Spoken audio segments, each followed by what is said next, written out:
সাধু বাবা, আপনি এই মেয়ের সঙ্গে আমার বিয়ে দিলেন কেন? কেন বাবা, কি হয়েছে বল? কি হয়েছে মানে? শ্রাবণে আমার বাড়িতে আমার চটি খাইছে, আমি বলতে গেছি, আমাকে বলছে স্বভাবে করাই কর্ম, কি দোষ ও আমার? ও তোকে ঠিকই বলেছে রে বাবা।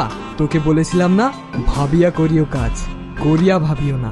এই কথার মানে অর্থ আমি তো কিছুই বুঝতে পারছি না। ছেলে মানুষ। তাহলে শোন সাধু বাবা, আমি আর এই দেশে থাকতে চাই না। কেন রে, কি হয়েছে বল? এই দেশে আর ভালো লাগে না বাবা।